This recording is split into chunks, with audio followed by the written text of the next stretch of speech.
5, 4, 3, 2, 1. It's time to count down reality TV's most talked about moments with Amanda Bella.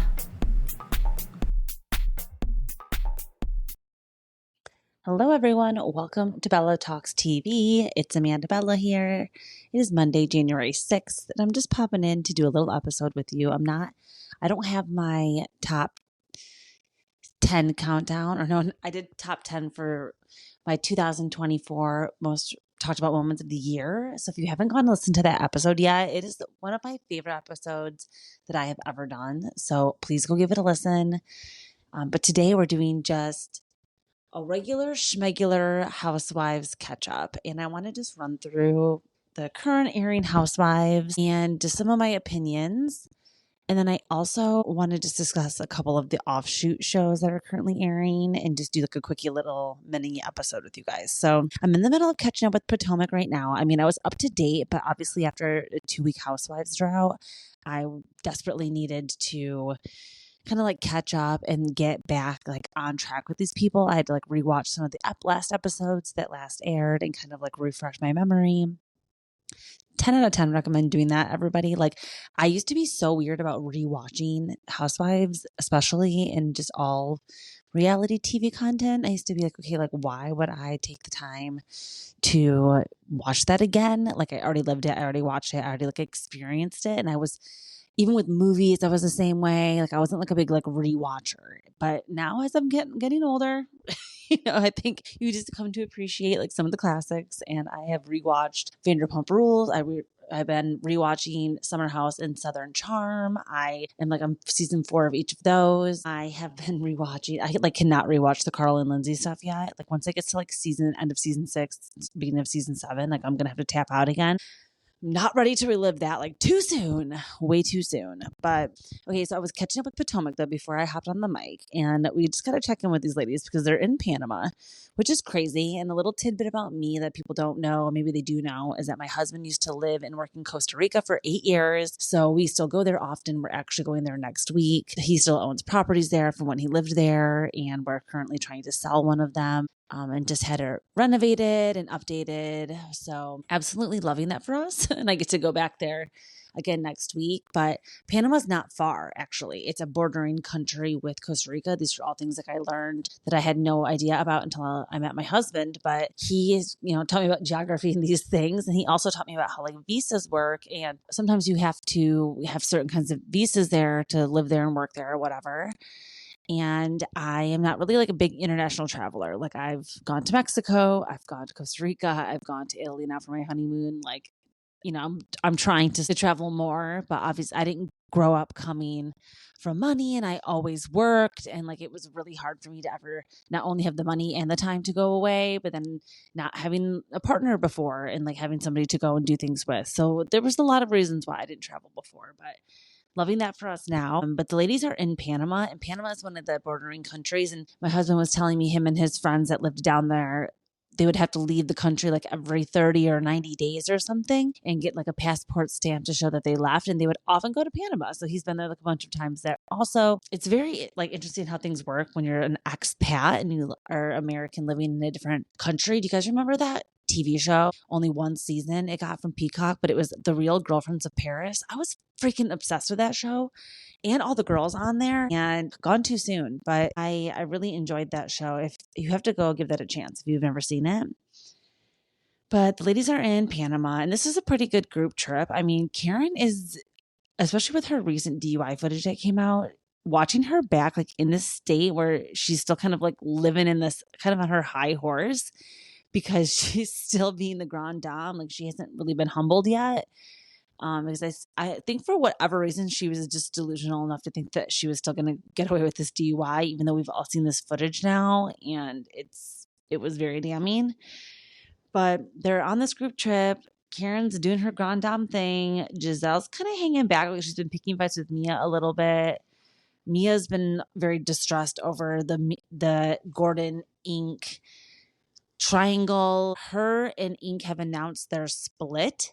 And that really saddened me actually, because I met Ink, as if you guys are real listeners of the pod, you'll know that when I went to Bravo Fan Fest, I met Ink and took a pic with him and posted it on the gram. It was official on the gram. I thought he was like so great and so nice to meet. So I'm actually sad that they decided to part ways. I thought that they were kind of like a true love story for the ages. She's back trying to co-parent with Gordon, and I do think that's probably the best choice. Again, if you set him free and he comes back again, you never know. So that's kind of what's going over on Potomac. Like, not a lot of movement with Ashley. Ashley's been really kind of in the shadows this season. I think that they were kind of keeping her on the staff, expecting her to do a little bit more surrounding her divorce with Michael. But like, I think that she pretty much had like a gag order where she couldn't even discuss it. She's going to have to find other ways to get messy besides bringing, oh my gosh, Sesame Street in and fighting Kiarna, because that has been just awful. Now, Kiarna was brought in as a full-time housewife this season, and a lot of people are hating on her. I think that she's doing the best with like what she's got. I just don't think that this is like a great group of girls. I kind of like her like as an individual. She seems very normal to me, and I really like when we have housewives that are not actresses or influencers or married to like huge, people. I like when they're just regular housewives that just have money or whatever, or happen to like end up in the group. I appreciate that. So I'm kind of like just always an Ashley Darby fan. She's still dating the guy that she met in the speed dating, that Josh guy. They were like just spotted together last week in Arlington, which is where they live in Virginia. So in the DMV area. Very interesting how that's tracking. I mean, the Love Hotel situation where she goes on the dating show with Luann, Shannon, Giselle. I don't think any of them find love there. So maybe it'll just be full of like lols. I'm looking forward to that show premiering. What else has been going on in Potomac? I do not miss Robin. And then seeing the Traitors trailer drop. She's such a flop for me. I'm sorry. I do think that she won't be in the Traitors long, but watch her go win. She's not going to be a traitor. There's no way. So watch her just on her faithful, like, I don't know, she's going to either choose everybody wrong, or she's going to be the one that like gets everybody right but no one listens to. I'm kind of like MJ vibes.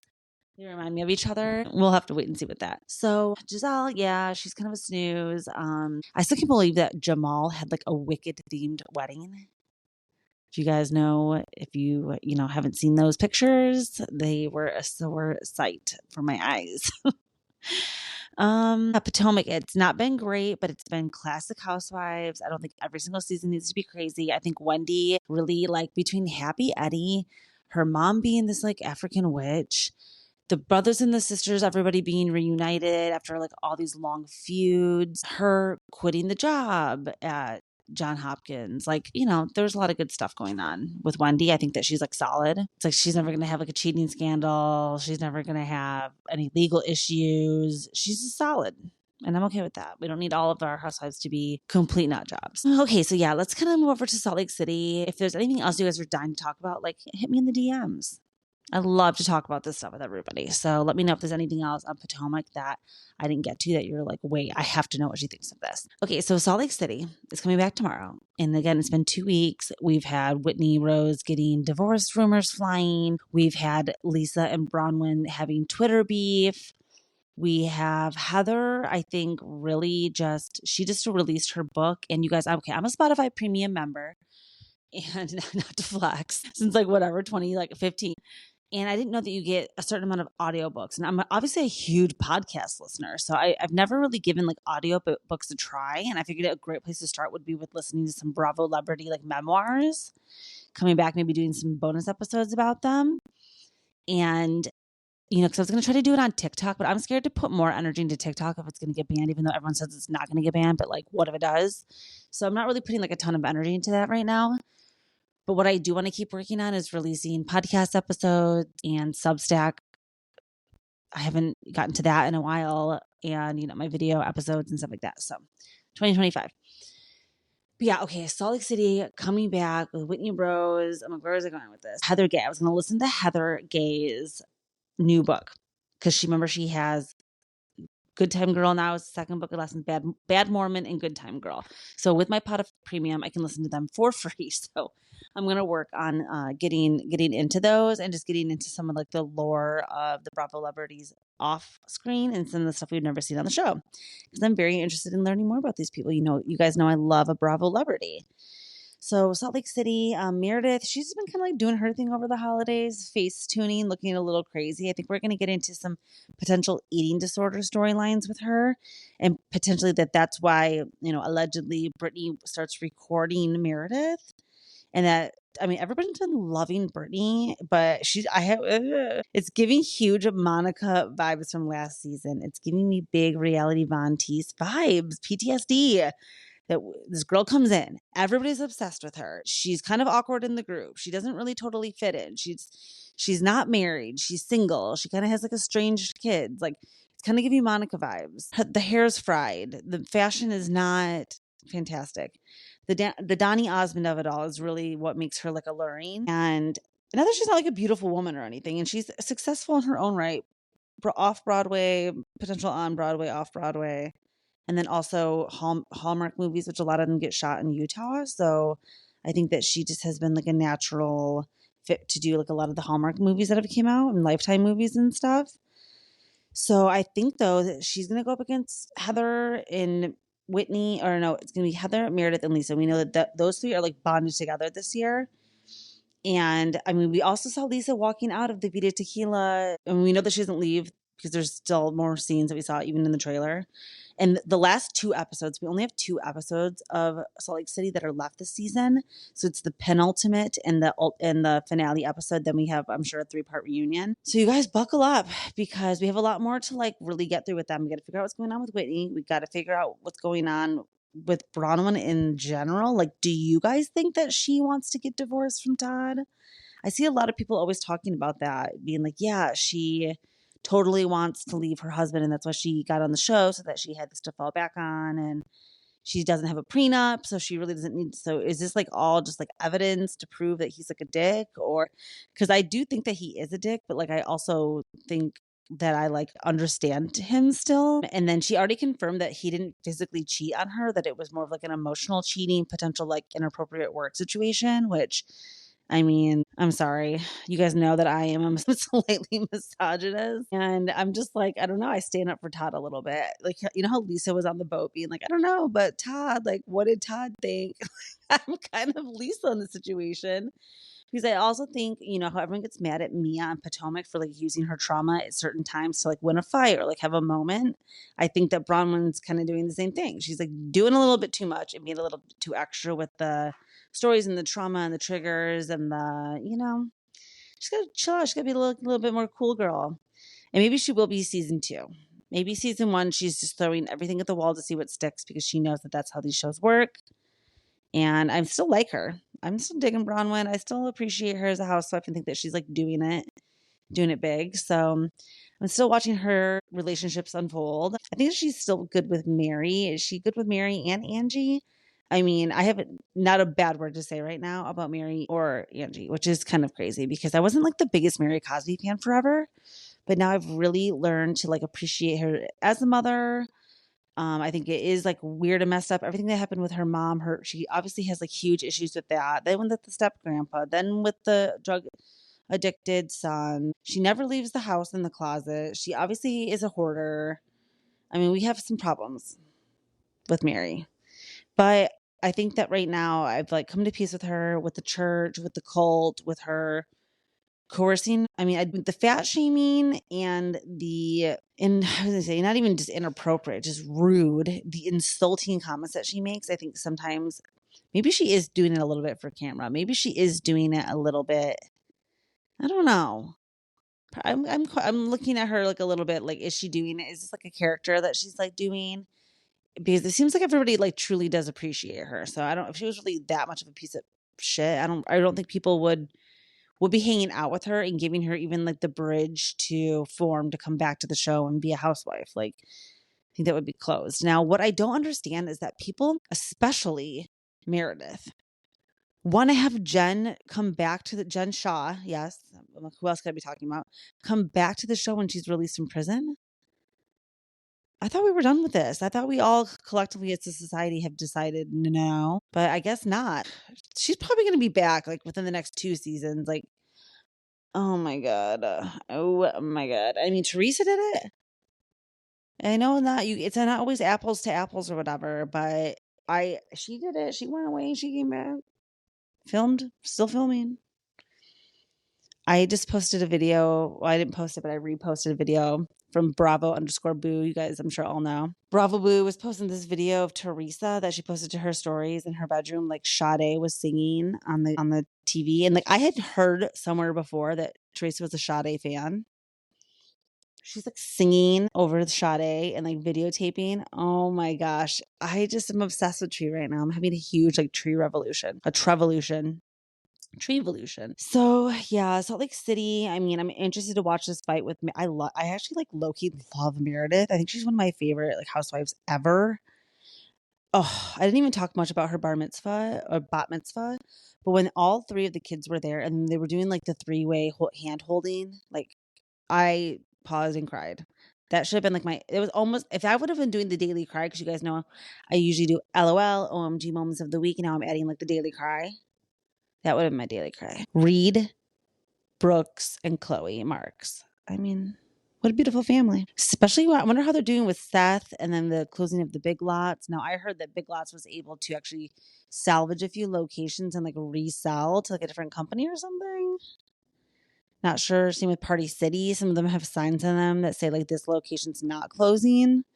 Not sure where the truth is with that. There's probably conspiracies about that on TikTok. So yes, okay. Salt Lake City. What else has been going on there? This is pretty much it. Let's move over to RHONY, because again, not too much to say over there except for the fact that so Bryn, as we know, if you guys are watching RHONY, I mean, stick with me here. I complained the other day about how people are not watching all of the shows. Like I'm just gonna need everybody to be like all in and be watching all of the shows.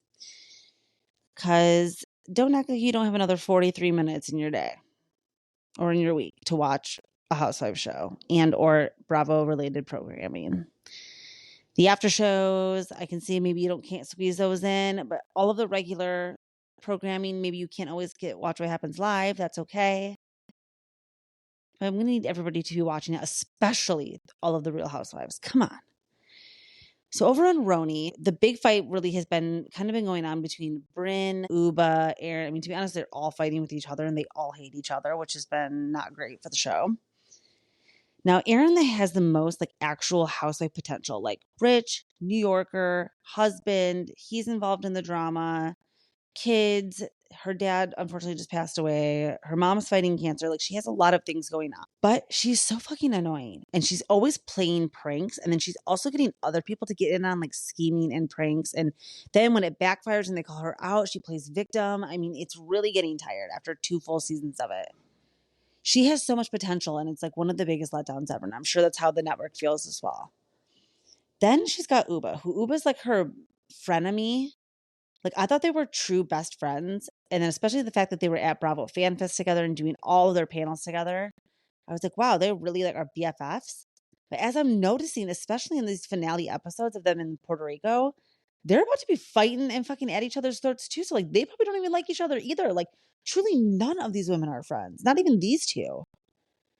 So I'm pretty upset about the whole flop of it all and how they're like not able to understand that this is like an ensemble cast and you have to like ask questions about each other and also be sharing like it's a chemistry and it's a mixture of things that it takes to make these shows successful, and the pranks and the bullshit are just not doing it for me. Also they've always already been called out for this, but the constant like needing for pictures and looks and talking about fashion, like okay, we've seen enough of that. Like, leave that to like Beverly Hills where they're actually wearing like real stuff too. Not that New York isn't, but I mean, okay, then we have Jenna Lyons, JFL. I'm always going to be a Jenna fucking Lyons fan. I am. I think that she is like New York reality TV, fashion royalty. I think that she should stay on the show forever as long as it exists. I'm here for Jenna.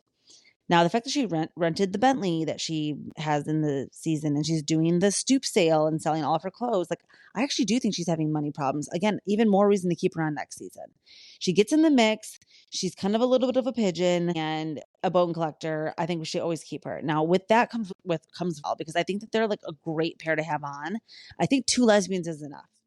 We don't need to be like making it like the real lesbians of New York, but not that I don't like love a good lesbian. It's just we have 2 on there. Bryn already acts like one every time she's around them. It's like that's not really the point of the show. So I think we have a perfect mix with 2. I really, really like Raquel. She was one of my favorite newbies of the year. I love Mel. I actually do think that Raquel's given us a lot. She's reunited with her mother after 6 years. She's taken the women to Puerto Rico. She has had her engagement party. She has introduced her kids on camera, and also remember her engagement and her fiance, not like a clean situation and very scandalous. So she brought that all onto camera. And again, it's scandalous and enough that she had a whole Kyle Richards moment where she was married, became a lesbian, just like Jenna. So I think there's like a lot there between Jenna. If Erin could get her shit together, Uba with the model, I think it's good. Now Becky, I think Becky Minkoff was a nice one season wonder. I think she like gave us something to talk about, but I do not want to see her back next season. It's just not worth it for her. She has like $100 million company. I think she did this for fun, and it's like not fun, so not the right reason to do it. Now, Sai is an interesting one because I think season 1 she came in like as her authentic, like true bitch, Brooklyn, like kind of, not to stereotype her racially, but something about Brooklyn, Puerto Rican, like that hard shell and like kind of being like a little bit of a bitch. And then I'm not sure if her husband is Jewish or if they have like Jewish. Like she also kind of reminds me of being like Jewish a little bit, which again, I'm not really trying to like stereotype. It's just, it kind of gives me like that. It's a different vibe. And she just has a really strong personality, but I think she's not being fully authentic with us. And I think that her and her husband, like, okay, they give me more of like a brother-sister vibe. I know that's like a weird thing to say, but like I just don't ever see them like kiss or like have a cute scene. Like I would love to like, where's the bubble bath scene with Sai and her husband? Like, like I need more of a home life situation with her. I think her kids are cute. The husband, I know the husband situation is definitely a huge egg that is still waiting to be cracked. Now, I've always had a little bit of tea on this because if you guys don't know, like I was saying earlier, this is a good way to end the show, is that also all roads lead back to Bravo. I was talking earlier about my husband used to work in Costa Rica. Now he used to work in Costa Rica and do the same thing that Sai's husband used to live in Costa Rica, which is, if you look up their love story, they met in Costa Rica. I didn't meet my husband there. I met him in Chicago, but they met in Costa Rica. Remember? And the story was that she met David working at one of his bars and that she was a bartender. And then the second rumor was that she met him as a patron at the bar and that it was like a swim up bar and she met him there. And then the third rumor is that she met him in Mexico. It had nothing to do with Costa Rica. They were both on vacation and they met at a bar randomly. So there's a few different stories, different timelines. She did not marry her husband right away. They were together for like 5 to 6 years before they decided to have children. And then when they were pregnant, they went to the courthouse in New York. And I know that David is a Canadian that lived in Costa Rica, worked in the same business as my husband. And he also sold his business, which was what my husband did as well, to move back to the United States. That's what you have to do. You can't own a business and operate it there and live in the United States. You have to like choose. So he moved back to the US, got married to Sai, and then, a lot of people that work down there, and especially are down there for like a decade or more, do partner in bars, restaurants, whatever, and like kind of get into like living down there. Cause it's like, if you're going to live there, you might as well like invest in things and like make the area or the city that you're in, like have good restaurants, good bars, whatever. So it sounds like he kind of did that and like Sai met him through that, but like nothing will ever get confirmed. And remember, if you guys like the first red flag, nobody normal does this, is every time she posts her husband, even back in her old YouTube channel, she blurs his face out. Like nobody does that. So there's definitely some unanswered questions around there that would give us like the best reality TV ever, but it's not going to happen. And the other girls aren't willing to bring it up on camera. And I think that they know too. Like, where's Bren's big mouth? If Uba's been so focused on just her own storyline, getting pregnant, having the boyfriend in Connecticut, like that whole thing, she's kind of like narcissistic, probably not to like, armchair, but she's like living her own life. So she's not worried about what Sai's doing. We need Erin. Erin, hello. Erin, get your ass to fucking work. Becky Minkoff, you too. Like, dig some shit about Sai. Get your hands dirty. Jenna and Sai are close. They're friends. They just made up. They're not going to do that to each other right now. They probably have like a little alliance. They need to either bring a new housewife on, bring David's old wife on. Like, the show is dying for some drama. So I think they need to bring some other people from like the Hamptons that live in the city. Like, they get messy out in the Hamptons too. And like, no, like Jill Zarin and like more of that older woman. Like that's what they're missing, like older women vibes. Even though Raquel and Jenna are almost 60, they're just like hot. So we need like older, like Dorinda, like kind of crusty vibes. I love Dorinda. So yeah, I mean, the big fight is really going to be about like whether or not Brynn was being flirty or inappropriate or sexy or something with somebody at Bravo to get her job or her spot on Housewives. Like apparently Uba was saying that or Aaron was saying that, and Brynn's about to like pop off on them and fight with them down in Puerto Rico in this next episode tomorrow night. So I'm not 100% clear what either of the fights are. The one between Meredith and Brittany, that everyone thinks that Meredith was yelling at Whitney, but it's Brittany. And Whitney's probably got her like paws dirty in this whole thing, but I think that it's going to be a Meredith and Brittany showdown. And then it's going to be also a Aaron, Uba, Brynn showdown too. And like they're not all coming out alive. Not all three of them can come back. They can't all come back next season. There's got to be some firings and there's got to be some dynamic changes. So we'll see what happens, you guys. But okay, just wanted to pop on and do that quick little episode with you. Stay tuned for the rest of the week. I will be doing my reality TV's most talked about moments, my top 5 countdown, OMG moment of the week, LOL, my daily cry, all of it is coming. All right, I'll leave that with you guys. Have a great rest of your Monday. Ciao, Bellas.